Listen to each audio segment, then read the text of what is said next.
Olá, professor Radisson aqui e eu quero te perguntar se você está pronto para aprender mais um pouco da Palavra de Deus, para aprender mais sobre como estudar a Palavra de Deus. Hoje, no dia 5 do nosso projeto 83, nós vamos estudar o Salmo de número 4. Que Deus te abençoe e bora pro vídeo.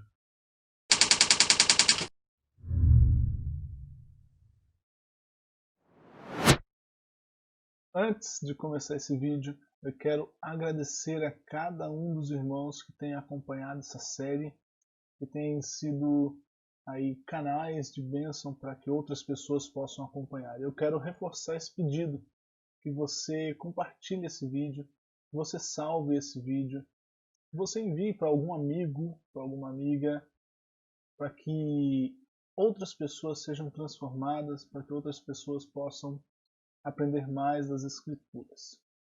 Pois bem, vamos ao texto então nesse momento.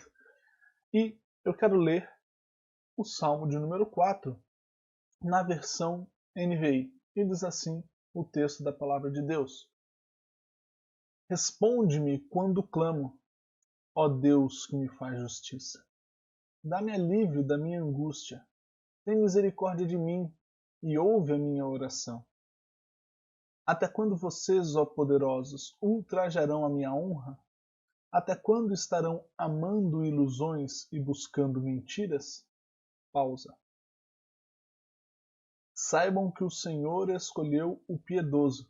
O Senhor ouvirá quando eu o invocar. Quando vocês ficarem irados, não pequem.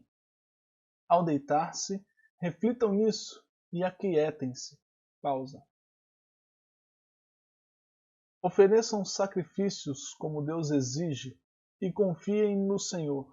Muitos perguntam: quem nos fará desfrutar o bem? Faze, ó Senhor, resplandecer sobre nós a luz do teu rosto. Encheste o meu coração de alegria, alegria maior do que a daqueles que têm fartura de trigo e de vinho. Em paz me deito e logo adormeço, pois só tu, Senhor, me fazes viver em segurança. Glória a Deus, um salmo lindo, maravilhoso. E aqui, logo de cara, eu quero te apresentar isso que apareceu no texto, que são duas pausas que aparecem no texto. Vou pintá-las aqui de verde, mas vou pintá-las de cinza. Duas pausas. Por que aparece essa pausa? Eu fiz questão de falar a pausa e fazer a pausa, porque os salmos são músicas, são cânticos do povo de Israel. E em algumas versões dos salmos, em algumas das traduções, você verá que essas características, algumas características de música, aparecerão escritas. Então, por exemplo, quando o povo de Israel cantava esse salmo, eles cantavam os versículos 1 e 2, faziam uma pausa. Depois eles cantavam os versículos 3 e 4 e faziam outra pausa. E depois então cantavam o restante do texto ou da música. Isso nos mostra que esta música ela era cantada e que ela tinha partes ou fases da música. Aqui nós já temos uma divisão natural do texto. Nós poderíamos talvez dar um enter aqui e dar um outro enter aqui, porque sabemos que esta primeira parte é uma introdução da música, esta é uma segunda introdução da música. Agora, uma segunda introdução não, uma segunda parte da música. E aqui então nós temos o desfecho da música. Essa é uma divisão natural que o texto ou que a música já nos aponta, ok? Então vamos lá, vamos para o texto. E aqui Davi, ou melhor, o salmista, não vou falar Davi necessariamente, mas o salmista está aqui clamando a Deus. Veja aqui, e aqui hoje eu quero te mostrar transições dos interlocutores no texto, ok? Isto é algo que acontece muito aqui nesse salmo. Veja só, ele começa, falando com Deus. Perceba que ele está falando diretamente com Deus. Olha, responde-me quando clamo, ó Deus que me faz justiça. Dá-me alívio da minha angústia. Tem misericórdia de mim e ouve a minha oração. Isso aqui é uma oração que Davi está fazendo e que ele deseja que Deus atenda a ele. Porém, logo em seguida, ele muda de interlocutor, ou seja, ele muda a pessoa a quem ele está dirigindo a frase. Ele não fala nada que ele mudou, ele só vai falar um pouco depois. Só que, só de falar, ele não fala assim, agora eu vou falar com outras pessoas. Não. Só de lermos o texto, nós vamos ver que agora ele vai se dirigir a quem? Aos poderosos. Ele se dirige a essas pessoas. Antes ele estava se dirigindo a Deus. Veja só. E aí ele fala então, até quando vocês, ó poderosos, ultrajarão a minha honra? Até quando? Isso aqui é mais uma fala de Davi. Então primeiro ele começa falando aos poderosos, a Deus, desculpa, e depois ele continua falando, só que agora ele fala aos poderosos. Então são duas locuções de Davi a pessoas diferentes. E aí sim vem uma pausa. Então primeiro ele pede uma resposta de Deus e ele crê que Deus é o Deus que faz justiça. Deixa eu grifar isso aqui, que faz parte da nossa conclusão depois. Ele é um Deus que dá alívio, olha só. Mais uma vez nós fazendo aqui o que na aula passada eu chamei de teologia, né? Nós vendo características de Deus dentro do texto, né? Ele é um Deus que tem misericórdia, e ele é um Deus que ouve. Características de Deus. Enquanto Deus faz tudo isso, os poderosos da terra, pelo contrário, estão tentando difamar a honra de Davi, vou sublinhar isso aqui, e estão amando ilusões e buscando mentiras, ou seja, estão acreditando em coisas que falaram sobre Davi. Aqui a Bíblia não explica quem são esses poderosos, mas com certeza são pessoas que detêm influência, e eles estão contra Davi nesse momento. Então nós vamos para esta segunda parte do texto, e aqui nós percebemos que Davi muda de interlocutor. Porque isso que ele vai falar aqui não faz sentido ele falar isso nem para Deus, porque ele não está se direcionando a Deus, e nem para os poderosos, que são pessoas que são, no caso aqui, inimigos dele. Mas aqui ele se volta para o povo de Deus que está falando, que está cantando aquela música, ou que está ouvindo aquela música ser cantada. E ele dá dicas ao povo de Deus, ou ele dá instruções ao povo de Deus nesse momento. Veja só. Saibam que o Senhor escolheu o piedoso. Ou seja, Deus é um Deus que escolhe. Vamos colocar aqui. O Senhor é um Deus que escolhe. E ele escolheu o piedoso, ou seja, escolheu o próprio Davi. O Senhor ouvirá quando eu o invocar. Ou seja, Davi está aqui se colocando na posição de piedoso de fato. Ele fala, olha, tenham consciência disso, de que Deus escolhe o piedoso e que Deus ouve o piedoso quando o piedoso invoca. Aqui, nesse versículo 4, ele vai dizer, quando vocês ficarem irados, não pequem. Ou seja, Davi, quando estava em angústia, ele poderia talvez ter se irado contra essas pessoas. Porém, ao invés de pecar, o que ele fez? Ele buscou a Deus em oração. E aí ele fala, quando ficarem irados, não pequem. Ao deitar-se, reflitam nisso e aquietem-se. Quando a ira vier, quando o ímpeto vier, por mais justo que seja, por mais bonito que pareça, por mais que você esteja coberto de razão, não deixem a ira tomar ocasião na sua vida.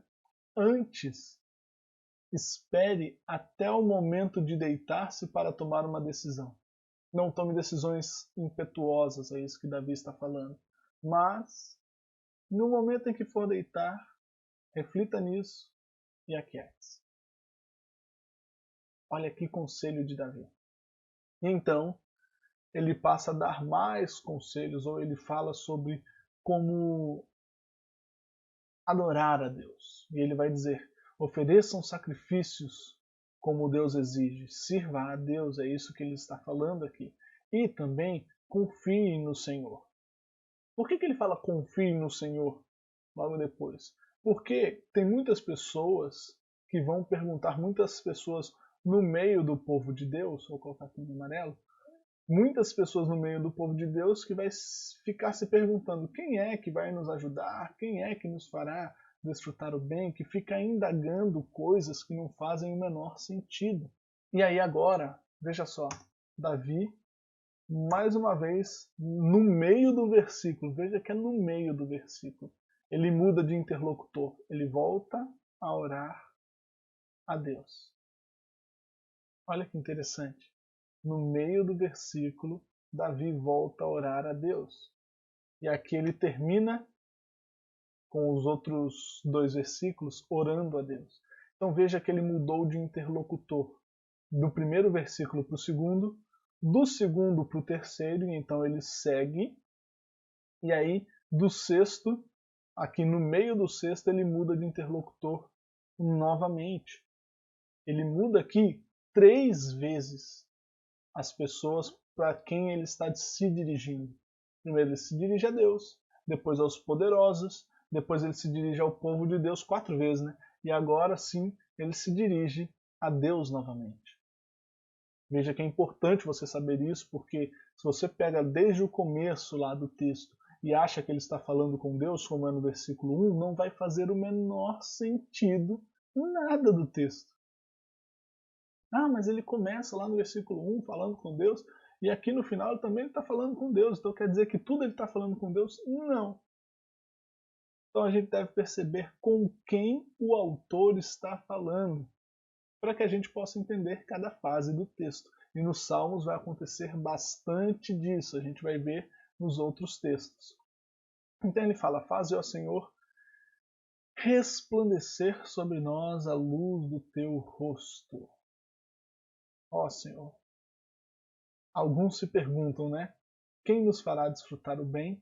E Davi, que confia em Deus, fala para estas pessoas que não estão confiando em Deus, o que? Senhor, resplandece sobre nós a luz do teu rosto, ou seja, mostra o teu favor sobre nós, sobre os teus servos. E aí ele vai falar: Senhor, o Senhor encheu meu coração de alegria. O Senhor é um Deus que alegra. O Senhor é um Deus que traz alegria. E a alegria não uma alegria passageira ou uma alegria pouca, mas uma alegria maior do que aqueles que têm fartura de trigo e de vinho. Olha só que lindo. Quem tem fartura, quem tinha fartura de trigo e de vinho na época eram pessoas assim, riquíssimas. O que ele está dizendo é: a alegria que o Senhor me dá é muito maior do que a das riquezas. E ele vai dizer: em paz me deito e logo adormeço, Senhor. Porque, aqui mais uma vez, né, ele continua se dirigindo a Deus: me fazes viver em segurança. O Senhor é um Deus que dá segurança aos seus filhos. E aqui eu quero trazer uma rápida aplicação para nós, nesta manhã, nesse dia. Eu não sei que horário você está assistindo. Eu estou produzindo esse vídeo aqui pela manhã do dia 5 de julho. Mas eu quero te dizer: será que você tem duvidado de Deus? Será que você tem feito essa pergunta aqui? Será? Quem é que vai fazer a gente viver de forma abençoada? Quem é que vai nos dar desfrute de tudo aquilo que nós poderíamos ter? E Davi fala: Senhor, resplandece sobre nós a luz do teu rosto. Mostra, Senhor, o teu favor. E aqui o teu favor não é simplesmente, como ele está falando aqui, olha, não é alegria como de quem tem fartura do vinho e do trigo. Não é essa alegria. Não é a fartura, não é desfrutar o bem vamos dizer assim, dos bens materiais ou das finanças dessa terra. Não é esse bem. A alegria que Deus dá é muito maior do que qualquer coisa dessas. Do que qualquer fartura de trigo, de vinho, do que qualquer fartura de dólares, de ações, de investimentos, de casas, de imóveis, de carros, de luxo. A alegria que Deus dá é muito maior do que tudo isso. Viva a alegria de Deus. Busque a alegria de Deus. Busque a fartura de Deus. Busque o bem de Deus para a sua vida. Busque a graça de Deus todos os dias. Que Deus te abençoe e que, se esse vídeo foi abençoador para você, envia para mais alguém. Envia para um irmão, para uma irmã que necessita aprender mais da palavra de Deus. Eu tenho certeza que, se foi abençoador para você, será abençoador também para mais pessoas. Que Deus te abençoe e até a próxima.